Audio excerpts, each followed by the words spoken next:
Can you try? So our problem is the endogeneity issues, where you have a correlation between the explanatory variable, this delta yi t minus 1 and epsilon it. This is the endogeneity problem that we are looking at. So we will see how we can overcome this endogeneity problem, right? So what they do is they use an instrumental variable. We discussed what an instrumental variable is. Understand instrumental variable this way, coming up with a variable that is related to the explanatory variable, not related to the error term. Okay, that is an instrumental variable. So how do we design that instrumental variable is the question. So Anderson and Hsiao design an instrumental variable to account for this delta yi t minus 1. Okay, this is the basic idea. You cannot use delta yi t minus 1 and delta epsilon t together in the model. So you come up with something that would replace your delta I t minus 1, which is related to delta I t minus 1, but not related to epsilon delta epsilon it. Okay, is that clear? So what they do is they come up with two instrumental variables. Okay, they come up with two instrumental variables. The first instrumental variable is yi t minus 2. So instead of using this, use yi t minus 2. So if you replace this delta yi t minus 1 with yi t minus 2, the endogeneity goes away, right? The endogeneity goes away because epsilon it is nothing but epsilon it minus epsilon I t minus 1. If you put yi t minus 2, there is no relationship between the the yi t minus 2 and delta epsilon it. This is the idea behind Anderson and Hsiao's model. They also suggested that instead of this, instead of using yi t minus 2, maybe you can incorporate another instrumental variable, which is delta yi t minus 2. Now, what is delta yi t minus 2? yi t minus is yi t minus 3. You put this here, this problem is solved, right? But then there is a small problem. What is the problem there? We are saying is that you are replacing this delta yi t minus 1 with yi t minus 2. What is the problem there? When you run the model, one observation goes missing, right? One observation goes missing because here this chain 1 minus yi t minus 2 with yi t minus 2. When you run this model, you're going to miss one observation. So there is a loss there, right?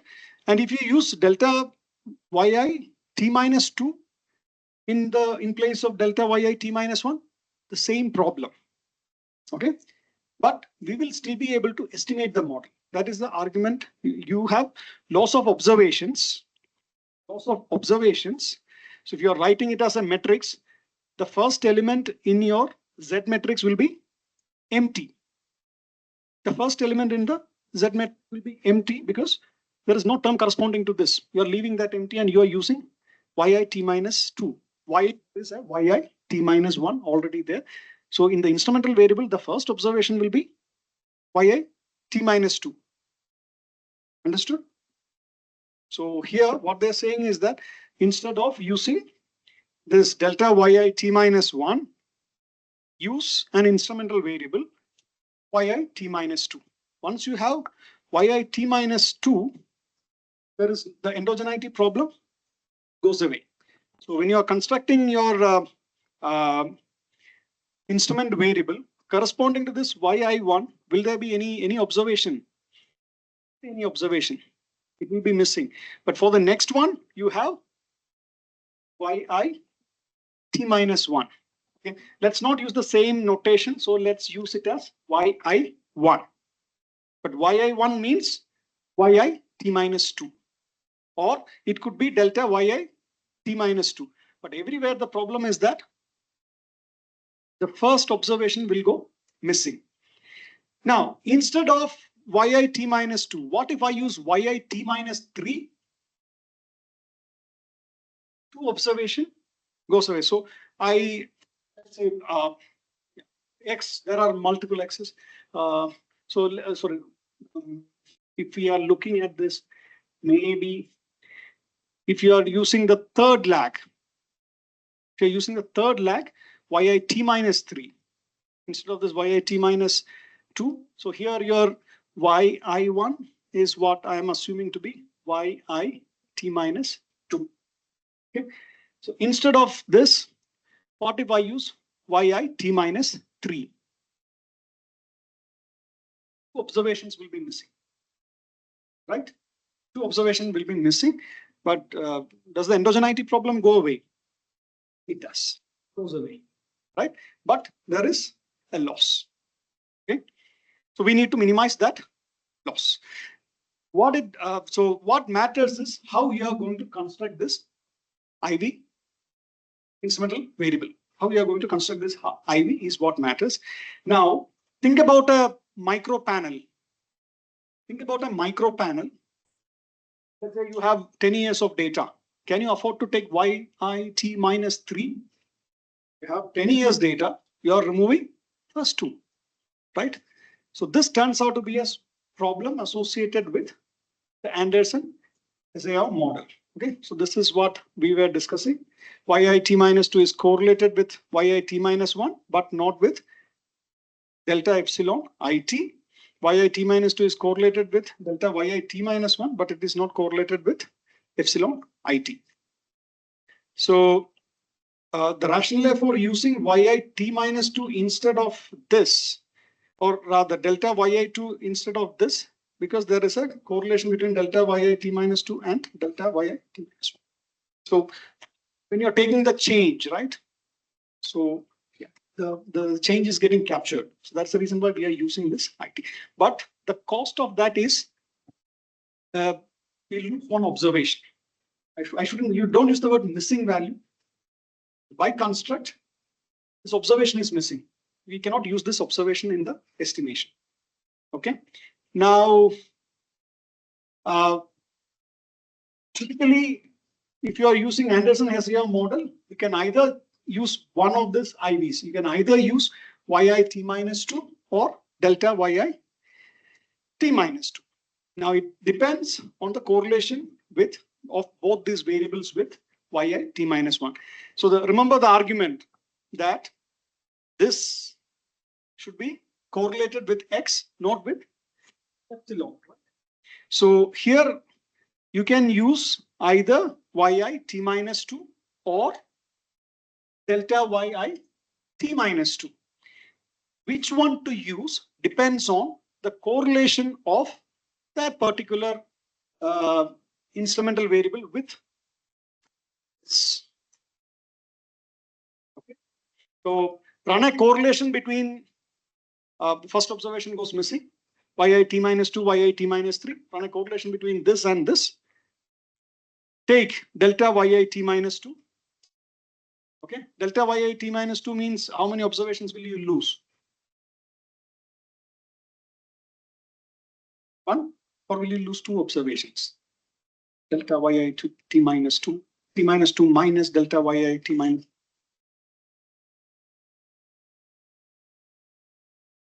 We'll come to that part. Okay, you understood my question? If you're using YIT minus 2, you're losing 1 observation. What if you use delta YIT minus 2? How many observations will you lose? Or from where will this instrumental variable start from? If you're using delta YIT minus 2, to calculate delta YIT minus 2, you need YIT minus 3. You need delta YIT minus 3, right? So observations. Okay. So remember that part. Now, what we are saying is that you can use Y minus YI, the first instrumental variable, yi1, yi1, you can use yi2, yi3, which is nothing but this yi2 will be yit minus 3, 4, or it could be delta yit minus 2, t minus 3, t minus 4. Find the correlation between these two, not x, correlation between this and this. Okay, use the one with the highest correlation, because ultimately when you are doing this instrumental variable, you are finding a variable that correlates with your explanatory variable, right? Yeah. For our data, so how to decide like how much log how many lakhs do you have to take? Like how many times we have to do this and to check the correlation? We're going to do that, but I'll give you a hint. Some of this information should come from economic theory. The rest of the things are taken care by the model. Okay, rest of the things are taken care by the model. The model will tell you how many lakhs can be used. Okay, but it should have a sound theoretical backing. Okay, remember that any model that you use, see, you can force fit any model into any kind of data. But the question is are you doing a good job? As long as it is backed by a theoretical argument, it's fine. So any model you can apply dynamic panel data, but that is not required. Unless the theory tells you so. All the examples that we discussed, there is a theoretical backing, which says that your one and how many lakhs to take, we will see that part. Okay. Now, Anderson SAO says this, tells that it is YIT minus this one. Yeah. Now, YIT minus 2 is used because that has a more explanatory power, because when what you're saying is that you are taking the yi, which is 2 periods behind. If you're taking delta yit minus 2, you're saying that you're taking the change of yi from period 3 to 2. So period 2 has more explanatory power than delta t minus 2 minus, yi t minus 2 minus yi t minus 3. Is that part clear? Yeah. So what they do is, how do you estimate this? You use a two-stage least square method. First, regress yit with one of the instrumental variables and other exogenous variables. Find out the y hat, the predicted delta yi t minus 1, and then estimate beta 1 and beta 2 in the equation number 5. You remember the equation number 5, right? The delta t minus 1 equal to delta yi t minus 1 plus beta 2 xit plus eta I, this equation, right? This is what you do when it comes to the Anderson-Hesea model. Okay. Based on a couple of assumptions, xi is strictly exogenous. Okay, xi is strictly exogenous. I told this earlier also. We are assuming that the relation that we are looking at is between yi t minus 1 and epsilon it, nothing to do with x. So this is a strong assumption. We assume that there is nothing, there is no this one endogeneity between xit and epsilon it, and the errors are there. The epsilon it is identical and independently distributed. Okay. Yeah. So we can examine this in a matrix form. Broadly, it looks like this. It looks like this. yi1, which is what I explained, and it goes up to yi t minus 2, because you are losing. Why is it not t but t minus 2? Because you are losing 2 observations, right?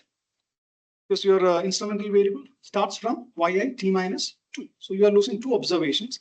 So the last point will be y t minus 2.